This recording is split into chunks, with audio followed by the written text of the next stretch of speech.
Je suis en train de m'entraîner depuis des jours pour faire comme notre guide éternel. C'est entre autres en ces termes qu'Évariste Ndayishimiye, désigné candidat du CNDD-FDD à la présidentielle du 20 mai 2020, a exprimé qu'il sera toujours l'obligé de Pierre Nkurunziza. Une expression de soumission à son prédécesseur qui doit faire le bonheur des souteneurs du système mis en place par le parti au pouvoir, mais qui inquiète l'opposition et ceux qui souhaitent un changement de fond après le départ de Pierre Nkurunziza. Qui est l'homme? Évariste Ndayishimiye. Quelles pourraient être les conséquences de cette soumission s'il venait à être élu président de la République? Nos deux invités nous permettront de faire le tour de ces questions et bien d'autres. Il s'agit de Bob Rugurika, directeur de la radio publique africaine. Bonjour. Bonjour Franck et merci pour l'invitation. Merci également d'être là. Nous sommes également avec Emmanuel Ndereimana, secrétaire exécutif du parti UPD Zigamibanga, parti membre de la coalition de l'opposition CEFOR Arusha. Bonjour. Bonjour. Il faut ajouter aussi que pour le moment, je suis chargé de la communication au sein de CEFOR aussi. C'est exactement la question que j'allais vous poser, si ce statut, ou si ça vous suffisait comme statut. Merci de nous l'apprendre, on ne le savait pas. Merci. On peut prendre ça comme un scoop. Merci beaucoup Emmanuel. À toutes, à tous, bonjour, bonsoir. Bienvenue à cette nouvelle édition du Club de la Presse. Justement, on commence avec vous, Emmanuel Ndereimana. Vous avez côtoyé Évariste Ndayishimiye. Parlez-nous brièvement de lui. Comment ça se fait-il qu'il engrange autant de soutien dans les rangs du CNDD-FDD? Pourquoi lui, autrement dit, pourquoi lui et pas un autre? Ok, merci beaucoup. Bon, c'est un gars apparemment calme, apparemment. Mais il est obligé de travailler selon que le système a défini les choses. Donc il ne faut pas vous attendre à ce que Ndayishimiye viendra faire du nouveau.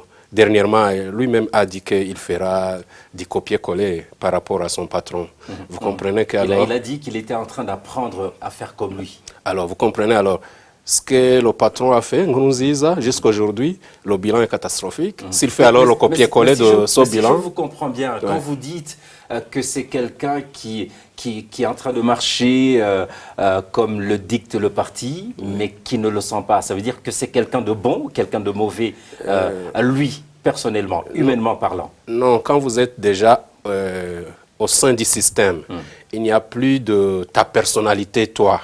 Non, tu marches selon que le système a défini les choses. Vous comprenez? Alors, il ne faut pas vous attendre de quoi que ce soit de bon venant de lui. Parce que si vraiment vous voulez un changement au Burundi, il faut démanteler ce système. Il ne faut pas que les apparences vous trompent, que tel est apparemment gentil, qui sera gentil envers les Burundais. Non, il va bosser selon le système. Ça, il faut le savoir. Il ne faut pas aller par quatre chemins. Il n'y a rien de bon à l'horizon pour le moment. En fait, si je vous comprends bien, ça veut dire que l'homme que vous avez côtoyé, c'était peut-être quelqu'un que vous aviez considéré à un moment donné comme bon, mais que le système aurait dénaturé? Écoute alors, s'il est bon de nature, il allait faire comme nous. On était bon pour ne pas marcher dans le système qui... Mais là, c'est vous qui vous qualifiez. Attends. C'est vous qui vous jugez. Attends, je termine. Si il peut être bon, il faut prendre une décision de ne pas bosser pour ce système et te mettre à l'écart. Mais si tu restes dedans, tout ce que vous connaissez comme malheur que les Burundais ont connu sous le système CNDD-FDD, c'est juste une continuité. Surtout que c'est lui le patron aujourd'hui du même parti qui est accusé. Il n'y aura pas de changement. De ces crimes. C'est l'histoire d'habiller Paul pour déshabiller Saint-Paul. Bob Rugurika, est-ce que le choix d'Évariste Ndayishimiye vous a étonné? Bon, ça ne m'a pas du tout étonné, mais non plus, disons que moi j'avais plutôt d'autres informations par rapport à des noms qui allaient être désignés lors de ce congrès de Gitega, de ce 26 janvier 2020. Mais ce que je peux dire, c'est que... D'autres noms qu'Évariste Ndayishimiye? Mais bien sûr, nous avons des informations et d'ailleurs vraiment très fiables et que dans la nuit, même tard dans la nuit du samedi au dimanche 26 janvier, le nom du candidat du CNDD-FDD devrait être Pascal Nyabenda. Pas pour dire que c'est le nom qu'on soutient, puisqu'on l'a évoqué dans pas mal de nos éditions. Mais c'est parce qu'on avait des informations fiables en provenance des personnalités très proches du président. Et comme nous l'avions même dit, Pascal Nyabenda avait même préparé son camp pour célébrer son élection à Bubanza, notamment pour ceux qui sont à Bubanza, notamment à Moussaïne, ils ont vu le dimanche même. Il y avait des foules qui avaient été amenées par des véhicules, des camions qui étaient cantonnés. Et comme vous semblez être vraiment dans le secret, qu'est-ce qui se serait passé? Bon, nous l'avions même dit, je pense, oui, le lundi, je pense, oui, après son élection, après l'élection du général, c'est qu'effectivement, tout à l'heure, mon collègue Emmanuel était en train de l'expliquer, au sein du CNDD-FDD, il semblerait qu'il y a un système préétabli, depuis longtemps, depuis le maquis.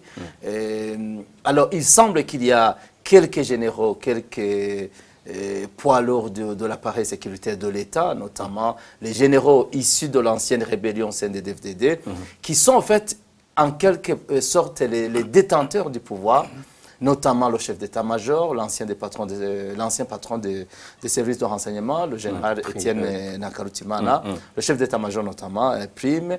Il y avait le chef de cabinet civil du président, le commissaire Gabriel Nizigama, alias Tibia. Il y avait l'autre général, c'est l'actuel patron des renseignements, Gervin de la Kobucha, et qui était effectivement en commun accord avec l'actuel secrétaire général du parti, le général-major. Donc, c'est 5 généraux, quelque part, qui seraient allés voir le président pour lui dire, rappelez-vous, vous ne pouvez en aucun cas changer le système préétabli. Nous nous sommes convenus depuis le maquis que le parti CNDD-FDD et le pays ne devrait pas être dirigé par quelqu'un qui n'est pas passé au maquis. Et donc, c'est le respect du principe de Tcharatouvounié. C'est un peu ça, mais le Tcharatouvounié, ça n'a pas de sens, en fait, quand on essaie d'interpréter les différentes déclarations autour de ce mot.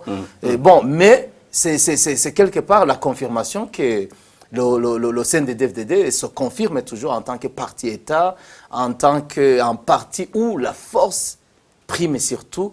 Donc, parce que moi, j'ai appris que les fameux généraux auraient signifié qu'en Nkurunziza, que si il tient vraiment à faire passer Pascal Nyabenda, toutes les conséquences allaient revenir sur lui. Qu'il allait les assumer. Ah oui. Et donc, cela, ça dit ce que ça dit. Donc, du coup, on se pose la question si Pierre Nkurunziza est finalement aussi fort qu'il le fait croire. Au fait, au sein du CNDD-FDD, je dois vous dire une chose. Il y a quelque chose que moi, j'ai toujours dit. Au fait, franchement, qu'on soit d'accord ou pas, il y a absence d'un centre de décision. En fait, on ne sait jamais du jour au lendemain, on ne sait jamais le centre de gravité du pouvoir du CNDD-FDD. Puisqu'effectivement, pendant des années, les gens ont toujours cru que Nkurunziza est l'homme de la situation. Vous l'aviez dit tout à l'heure en disant que le pouvoir tourne autour de ces 5 généraux et donc du coup... Pas les 5. En fait, ils sont nombreux, Bon, il y a quand même un autre homme puissant, le ministre de la Sécurité, Alain Guillaume Bunyoni, qui n'était pas parmi les 5 qui ont... Moutama 2. C'est ça. On sait, tout le monde sait que c'est quelqu'un, de par son statut et son comportement au sein du pouvoir, c'est quelqu'un qui est considéré comme le numéro 2 du régime CNDD-FDD. Emmanuel, vous avez dit tout à l'heure, en fait, que quoi qu'il fasse, quoi qu'il soit intérieurement, il doit impérativement aller dans le sens du parti, dans le sens que le parti lui dicte. Mais est-ce que vous ne pensez pas que demain, après-demain, si il n'est pas aussi honnête que vous-même vous êtes en train de dire, il peut être forcé de dire ce qu'il dit sans le penser réellement. Est-ce que vous pensez que cela peut influer sur son comportement de demain s'il est président et peut-être se comporter autrement et ne pas montrer cette soumission qu'il a déclarée au président? D'abord, il faut revenir sur une chose. Il a dit lui-même qu'il fera comme son patron. Il a dit. Ça, c'est un acquis, c'est là. Bon. Mais la question maintenant est de savoir le niveau d'honnêteté Si demain, après-demain... Deuxièmement, avant de juger qu'il sera honnête ou pas, il reste à voir s'il sera réellement le vrai candidat du CNDD-FDD. Ce que vous connaissez aujourd'hui, c'est officiel. Parce que vous pensez que ça peut changer? Ne soyez pas étonnés si, à la fin de cette histoire, de ce montage, le candidat est Pierre Nkurunziza encore une fois. Soyez pas étonnés parce que là, au sein du CNDD-FDD, on dit ceci, Birapanze, les choses sont préétablies. Vous comprenez? Parce qu'avec les pressions, c'est nécessaire qu'on nous montre qu'il y a un candidat choisi, élu entre guillemets, tu vois? Là, c'est pour faire juste diversion, exactement, diversion. Sinon, il y a 5 points préparés d'avance. Parce que, comme Bob l'a dit, au sein du CNDD-FDD, ce qui est préparé d'avance est connu par peu de personnes. Et donc, ce qui est montré publiquement... C'est comme un théâtre avec des scènes. On a déjà vécu 3 scènes, il en reste 2. Non, la première scène, c'est laquelle? La deuxième, la troisième? La première était que une personne se lève un matin et dire que Dieu lui a dit qu'il n'y aura pas d'autre président que le président Nkurunziza. C'est Madame Priscille. Ça, c'est un. Et que personne n'a jamais contredit, personne ne peut pas contredire ça, parce que c'est déjà préétabli, c'est organisé au sein du système. Il n'y a pas d'histoire de Dieu dedans. C'est parce qu'on connaît que les Burundais sont des chrétiens et quand on les parle de Dieu, tout le monde fera profil bas et tout et tout. Alors, le candidat sera Nkurunziza, quoi qu'il advienne, Dieu a déjà décidé. Ça, c'est phase 1. Phase 2, il faut que Nkurunziza démissionne officiellement aux yeux du peuple burundais et à l'opinion internationale, dit « je ne serai pas candidat, je suis fatigué, patati patata », ça fait partie du jeu. Troisième phase, il nous faut un candidat. Et malgré la deuxième phase, ça veut dire qu'on ne pourra toujours pas le croire. Non, comment tu peux le croire alors que derrière, sous la table, il y a un autre programme? Non, on ne peut pas. Ah oui, troisième. Troisième, il nous faut choisir un candidat. Et c'est ce qui vient de se le successeur de Pierre Nkurunziza. Voilà. Évariste. Mais au départ, c'était Nyabenda. Mais c'est parce qu'on a pesé sur lui et on a changé séance tenante là. On a mis le général Évariste. Alors, quatrième phase, la phase la plus importante. D'ici quelques jours, on va déclencher les manifestations au niveau national. Toutes les provinces, toutes les communes, paralysie totale. Pas de fonctionnement des bureaux de l'État ni privés. Pas de bus. Les banques ferment. Tout est paralysé. Alors, à ce moment-là... Vous avez des informations par rapport à ça? On a vécu au sein de ce système. Nous avons quand même des informations. Vous comprenez? Alors, après X temps, c'est là où Nkurunziza viendra dire, vous voyez, on ne peut pas laisser le pays sombrer dans le chaos. On va répondre aux souhaits du peuple.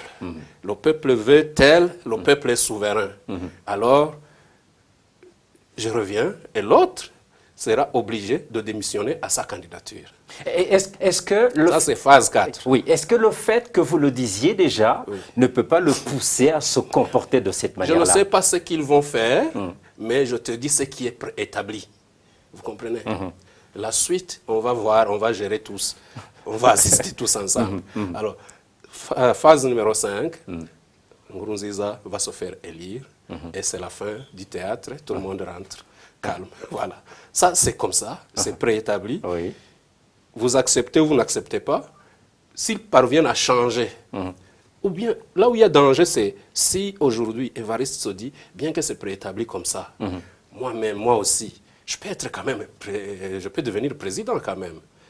Alors, à ce moment-là, il se mettra en danger parce qu'il risque même d'être tué à ce moment-là.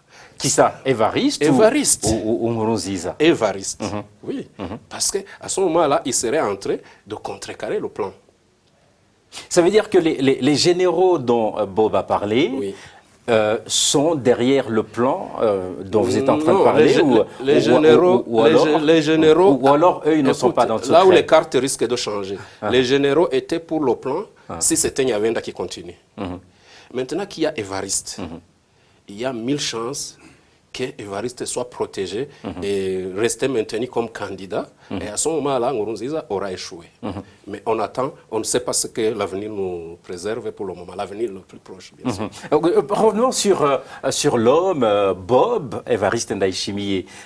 Si on ne tient pas compte de toutes les phases et qu'on n'aille pas jusqu'au bout, effectivement, en se disant qu'il ne sera pas, qu'il n'est pas le vrai candidat, aujourd'hui, la réalité, c'est que c'est le candidat désigné par le parti CNDD-FDD et les critiques vont dans le sens de dire que les discours d'Évariste Ndayishimiye sont des discours qui sortent de toute logique, qui sont surréalistes. Est-ce que, sur ce plan-là, est-ce qu'il représente le bon candidat pour le CNDD-FDD? Écoute, pour moi, le bon candidat, c'est quelqu'un qui va remettre le pays sur les rails. Le bon candidat, pour moi, c'est quelqu'un qui milite pour les droits de l'homme. Le bon candidat, c'est quelqu'un qui œuvre pour ça. Qui œuvre même pour la démocratie au sein même de son parti. Le bon candidat, c'est quelqu'un qui tient un discours réconciliateur, un discours d'apaisement, un discours d'unité. Alors, est-ce qu'Évariste a fait ça? Est-ce que Pierre Nkurunziza, qui dirige le Burundi aujourd'hui, fait ça? C'est ça la question. Mais il ne peut. Alors, comment peut-il le faire dans le sens où il dit que la paix est totale dans le pays et donc il n'a pas besoin de réconcilier les gens puisqu'ils sont réconciliés. Mais voilà, là d'abord vous répondez à votre question, puisqu'il crie à la paix totale dans le pays au moment où des milliers de Burundais sont en train d'être tués, d'autres portés disparus. Au moment où la communauté internationale est derrière le Burundi, est en train d'enquêter sur des crimes graves, des crimes contre l'humanité. Au moment où la Cour pénale internationale vient de se saisir du dossier Burundi, a ouvert des enquêtes pour plus tard traduire les responsables. Et donc du coup, cela veut dire les discours que sont un faux problème. Mais c'est ça, le discours déjà reflète la personnalité du candidat pour conclure que, pour moi, il n'y a pas de bon candidat. Alors, mais je ne vais pas non plus être sombré dans le pessimisme. C'est vrai qu'en tant que Burundais, peut-être en tant que journaliste aussi, j'assiste à ce qui se passe, au développement de ces derniers jours, notamment la désignation, puisqu'on ne peut pas parler d'élection, il n'y a pas eu d'élection d'Évariste Ndayishimiye. On ne va jamais dire qu'il a été élu, puisqu'il n'y a pas eu de débat, il n'y a pas eu de candidature compétitive au sein du CNDD-FDD. Ça serait d'autant plus contradictoire que c'est l'œuvre de Dieu. Bon, écoute, moi franchement, j'ai vraiment mal quand ces gens évoquent le nom de Dieu, parce que, bon, je sais que c'est de la manipulation massive de la foi chrétienne, effectivement, puisqu'ils savent que les Burundais sont en majorité chrétiens. Donc, ils optent pour la manipulation de la foi chrétienne. Alors, pour moi, quand vous me posez la question de savoir si Évariste peut être un bon candidat, pour moi, j'ai déjà établi les critères pour un bon candidat. Il ne l'est pas. Mais, quand même, laissons-lui la chance, peut-être, le bénéfice du doute pour voir ce qu'il va faire quand il sera élu. Parce que là je pense qu'on est en train d'aller trop vite en besogne. C'était ça justement ma question. Vous savez pourquoi de savoir, est-ce que vous ne pensez pas que peut-être demain, il puisse changer de veste et Possible. Il faut lui prêter la bonne foi, si vous voulez. Il faut lui laisser le bénéfice du doute, puisque quand même, il reste un homme entier. Et écoute, même si nombreux sont ceux qui croient que même s'il passe, ce sera la grande marionnette de Nkurunziza, ça peut ne pas être le cas. Parce que lui, probablement qu'il voudrait voyager, puisque Nkurunziza fait un bout de temps qu'il ne sort plus du Burundi. Peut-être Évariste aura besoin d'être quand même considéré comme un chef d'État respectable. Probablement qu'il va faire des pas vers l'opposition, vers la société civile, peut-être. Un peu agrandir son aura, travailler sa notoriété. Peut-être ça, il peut vraiment créer des surprises. Ça, il faut vraiment lui laisser le bénéfice du doute. Et ce qui serait plutôt une bonne chose pour les Burundais, non? Ce serait une bonne chose, mais je vais vous dire une chose. Moi, je ne suis pas non plus naïf. Je ne vais pas me faire berner, puisque C'est le cas de la plupart des Burundais. Il ne faut pas vraiment qu'on tombe dans le piège. Le CNDD-FDD aujourd'hui, tel que constitué, tel que conçu, ce n'est pas un parti démocratique, ce n'est pas un parti qui va ouvrir l'espace démocratique au Burundi. Ce n'est pas Évariste Ndayishimiye qui va ouvrir, par exemple, une compétition politique dans l'avenir. Parce que, regardez un petit exemple. Il vient d'être désigné, candidat du CNDD-FDD et acclamé lors de ce congrès. Et au lieu de remercier les congressistes pour avoir mis confiance en lui et pour qu'il les représente aux élections. Mais dans son allocution, il est déjà dans le costume d'un chef d'État. Mais il a fait quand même, hein. Il a remercié... Non, je vais vous dire, lui, il les a remerciés en disant que vous venez de confirmer tous les songes que j'ai eus de Dieu en tant que chef d'État. Il est déjà un chef d'État. Pour dire que lui, le fameux processus électoral biaisé d'abord qui est en cours, pour lui, ça ne compte plus. Les voix sont déjà comptées. Il est déjà président. Oui, c'est ça. Ils ont déjà dit qu'il reste seulement la signature du président de la CENI, mais c'est l'Elgar, c'est l'Elvalé. Donc pour dire que, pour moi, ce qui vient de se passer, c'est du statu quo. Vous l'avez tous dit, hein, cette invocation de Dieu. Le procédé du choix est entouré, comme d'habitude, de mysticisme, parlant d'un choix de Dieu et non des hommes. Pensez-vous que les Burundais, ou même les Bagumyabanga, y croient vraiment? Non, ils n'y croient pas. Déjà, quand Priscille parle de Dieu qui lui a parlé de Nkurunziza, et le général qui dit « Dieu m'a dit que je serai le président ». Ah, finalement, nous avons combien de dieux ici? Au sein des DFDD. Peut-être au sein des DFDD. Il y a plusieurs dieux. Peut-être que la première dame aussi a un dieu qui lui a chuchoté quelque chose. Avec le temps, on verra. Cette histoire de Dieu, même les Bagumyabanga savent déjà que c'est un truc, un faux truc. Il ne faut pas y penser. Mais les élections sont déjà jouées d'avance. Comme d'habitude, depuis 2010, chaque fois qu'on organise les élections, le CNDD-FDD a déjà d'avance distribué les points. Mais est-ce que ça ne peut pas jouer contre eux, finalement, en ne parlant que de Dieu, et que, finalement, ils n'ont aucune responsabilité dans ce qui se fait? Bon, ok. Si vraiment le Dieu Tout-Puissant qui nous a créés, qui a créé l'univers, est là en train d'observer tout ce qui se passe, peut-être que le vrai Dieu, là, à ce moment-là, il peut mettre chacun à sa vraie place. Et à ce moment-là, les Burundais, les Bagumyabanga, peuvent déjà faire beaucoup de camps au sein d'eux-mêmes. À ce qu'eux-mêmes, parce que vous savez, on a aujourd'hui plusieurs candidatures. Ils peuvent décider d'élire quelqu'un d'autre. Mais avec le CENI qui est là, comme Bob l'a dit, même si le CNDD-FDD a 0 point, c'est pas facile pour eux de dire qu'ils ont eu 80. C'est pas un problème. Le tour est déjà joué. Ça, c'est déjà fini, joué d'avance. Juste en quelques mots, Bob, est-ce que le fait de tout le temps mettre en avant Dieu, est-ce que ce n'est pas finalement pour fuir leurs responsabilités dans tout ce qui se fait, surtout de mauvais? Franck, vous savez, j'ai vraiment du mal, je suis gêné quand il faut vraiment interpréter le langage de ces gens autour du nom de Dieu. Vous vous rappelez, en 2013, ils ont mis le fait sur le marché central de Bujumbura pour des raisons obscures. Et ils ont dit que c'était... Pour des raisons occultes.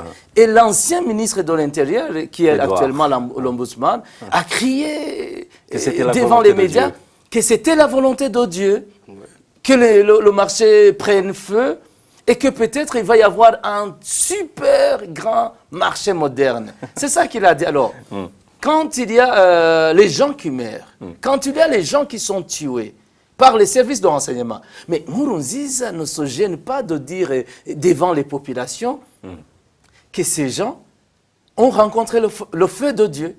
C'est ça qu'il dit. Quand il parle de ses opposants persécutés jusqu'à partir en exil, il dit que c'est la volonté de Dieu, qu'ils ont voulu combattre Dieu.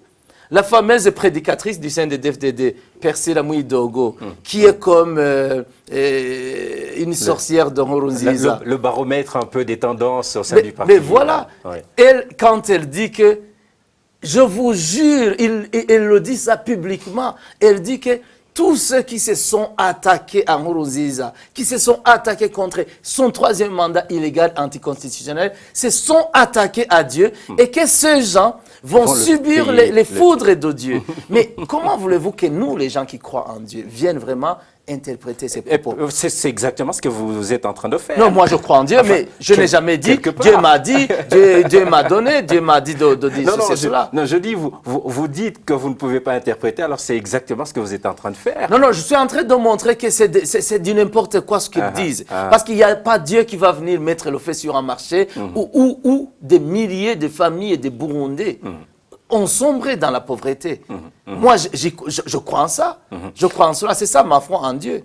C'est exact. C'est le Dieu miséricordieux. C'est le Dieu d'amour. C'est le Dieu de l'unité. Mais au Burundi, ce n'est pas le cas. Ce n'est pas le cas aujourd'hui. Quand on regarde ce qui se passe, on ne voit pas la main de Dieu dedans. Soit, c'est pour vous dire qu'au final, au fait, ça c'est une stratégie qui est utilisée par toutes les dictatures, par toutes les tyrannies. Allez demander ce qui s'est passé en Gambie avec Yahya Jammeh, allez demander ce qui s'est passé probablement en Ouganda avec les Idi Amin Dada. Mais c'était ça. Les gens disent que ce sont des envoyés de Dieu. Alors, cela relève de la manipulation massive de la foi chrétienne. On va passer à la deuxième partie. Je rappelle que vous suivez l'émission Club de la Presse, une émission qui est produite en synergie par la télévision Renaissance et les radios RPA et Nzamba Agate Kakawe. Nous analysons aujourd'hui les propos d'Évariste Ndayishimiye, candidat à la présidentielle désigné par le CNDD-FDD, qui a déclaré qu'il restera sur les traces de son prédécesseur, Pierre Nkurunziza. Et dans la deuxième partie, nous évoquerons les conséquences de cette position, toujours avec nos deux invités, Emmanuel Ndereimana, secrétaire exécutif du parti IPD Zigamivanga, mais aujourd'hui qui a un autre statut comme chargé de la communication de la coalition de l'opposition CEFOR Arusha, et Bob Rugurika, directeur de la radio RPA. Emmanuel, qu'est-ce que cette soumission implique selon vous ? Si nous ne parlons pas des deux phases des 5 étapes que vous avez évoquées, supposons qu'il devienne effectivement président de la République, qu'est-ce que cette soumission implique? C'est simple, il doit rester fidèle au système. Ça, c'est normal. Vous comprenez? Il n'y a rien, il ne va rien inventer, il ne va rien fabriquer. Il ne faut pas avoir de faux espoirs en la personne. Parce que le système, il n'y a aucun individu autour de ce système qui peut travailler en contre-courant avec ce système. Donc, le mal est déjà fait. C'est au Burundi d'user de tous les moyens pour vraiment déraciner ce système. Mais sinon, Évariste ou qui descend de DFDD, ça sera la même chose, la même histoire. Le seul espoir qu'on peut avoir, c'est nous tous nous retrouver autour d'une table. Et discuter pourtant, des questions à un moment donné, il y a Bob qui a nuancé en disant pourquoi ne pas lui prêter, par exemple, le bénéfice du doute et que demain, il peut peut-être se comporter autrement. Je ne peux pas croire à ce qui n'existe pas. Parce que je sais qu'il y a un système qui est là. Il ne peut pas œuvrer contre ce système. Ça, c'est un acquis, il faut le savoir. Alors, l'essentiel pour le moment est de peser, que l'opposition pèse, fasse un contrepoids contre ce système, afin de tout. Parce que nous, on ne croit pas à ces élections. Elles sont gagnées d'avance. Il faut alors un nouveau mécanisme politique, où tout le monde est inclus, tout le monde participe à ça, pour vraiment trouver d'autres voies et moyens, afin de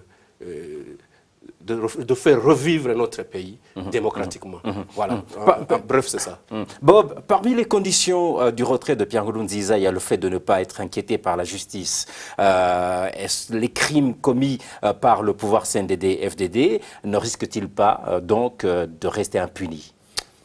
Je vais répondre par cette question en me résumant sur trois petits points. Pour moi, comme le dit Emmanuel Ndereimana, Pierre Nkurunziza, Evariste Ndayishimiye, tous ces gens, les Ndakugarika, les Bunyoni, les Primes, les Steve, ce sont des gens qui constituent un système criminel. Le CNDD-FDD aujourd'hui, tel que constitué, c'est un système criminel, puisque c'est un système qui repose sur le crime. Il y a le sang des Burundais qui est toujours versé, il n'y a pas justice pour les victimes. Il y a des crimes graves économiques qui sont commis aujourd'hui au pays, des scandales financiers. Ça implique ces gens. C'est un système corrompu. Donc, pour moi, que Pierre Nkurunziza exige la non-poursuite, donc de ne pas être poursuivi par la justice, c'est tout à fait normal pour eux. Mais ce n'est pas normal pour nous qui militons pour les droits humains, qui militons pour un État de droit. Donc pour vous, c'est peine perdue. Qu'il demande de ne pas être poursuivi, qu'il l'exige pour son départ, donc c'est peine perdue. C'est peine perdue, franchement, puisqu'on le sait. Les crimes qui sont commis aujourd'hui au Burundi, les crimes qui ont été commis par le CNDD-FDD depuis 2005, ce sont des crimes qui vont être poursuivis, qui seront punis par d'autres systèmes politiques qui vont donc ce sont des crimes que l'on définit, évincer le CNDD-FDD au pouvoir. Comme imprescriptibles. Bien sûr, donc, des crimes contre l'humanité, des crimes graves. En fait, alors, cela pour dire que tout à l'heure, vous le disiez, moi, je veux toujours rester positif. Je voudrais prêter le bénéfice du doute au prochain candidat du CNDD-FDD, mais l'avenir nous le prouvera que c'est un système préétabli. Evariste Ndayishimiye, au sein du CNDD-FDD, il vient d'être imposé par un petit groupe de généraux qui sont impliqués dans les pires crimes contre l'humanité au Burundi. C'est l'actuel patron des renseignements, Ndakugarika. Vous l'aviez dit tout à l'heure. Mais oui. Donc, pour dire quoi? Quand il dit que il va vraiment commencer à apprendre à imiter leur guide permanent éternel, Nkurunziza, mais cela veut dire quoi? Cela veut dire que les Imbonerakure vont continuer à tuer les opposants. Les services de renseignement vont continuer à être l'outil principal de répression de notre régime. Ça veut dire que nous allons toujours nous isoler, nous n'allons plus adhérer à la CPI. C'est un peu ça. Tout ce que Nkurunziza a fait, donc pour Evariste, ça veut dire je vais essayer d'imiter cela. Alors, mais ça c'est un discours quelque part aussi politique. Comme vous le disiez tout à l'heure, Evariste peut changer. Evariste peut étonner. Alors, c'est pour cela que moi je dis, accordons-lui le bénéfice du doute pour voir si il a la chance d'être élu. Parce que pour moi, le CNDD-FDD, dans une élection crédible et fiable, transparente, le CNDD-FDD ne pourra pas gagner les élections. Ça, c'est mon analyse. Merci beaucoup, Bob. La dernière question, maintenant, on vient de parler de la protection qui a été exigée par Nkurunziza contre une justice qui pourrait le poursuivre. Mais protéger l'homme contre les poursuites judiciaires, c'est aussi protéger ses biens, non? C'est juste... c'est normal, normalement. C'est lui qui est à la tête du système aujourd'hui. C'est lui qui se sent menacé bientôt s'il n'est plus au pouvoir. Et c'est normal qu'il échavaude un système qui va le protéger, lui et ses biens. Vous comprenez? Ça, ce n'est que normal. Alors, il faut vraiment des gens qui vont venir après ce système pour casser tout ça, revoir la Constitution, rétablir l'accord d'Arusha et tout et tout. Si tous ces textes légaux fonctionne au Burundi, Nkurunziza est attrapé directement, envoyé soit à la justice nationale ou à la justice internationale pour être jugé. Merci beaucoup parce que non seulement vous avez répondu à la question de savoir si effectivement il recherche la protection de ses biens, mais vous venez débaucher également une sortie de crise pour ce qu'est en train de traverser le pays comme malheur. Merci, c'est la fin. C'est par ici que prend fin cette deuxième édition cette édition du Club de la Presse. Merci à nos invités, Bob Rugurika, directeur de la radio RPA, Emmanuel Ndereimana, porte-parole, porte-parole de la coalition. Non, pas plutôt chargé de la communication de la coalition de l'opposition CEFOR Arusha. Merci également à toute l'équipe technique, à toutes. à tous. Je vous donne rendez-vous la semaine prochaine pour un nouveau numéro du Club de la Presse.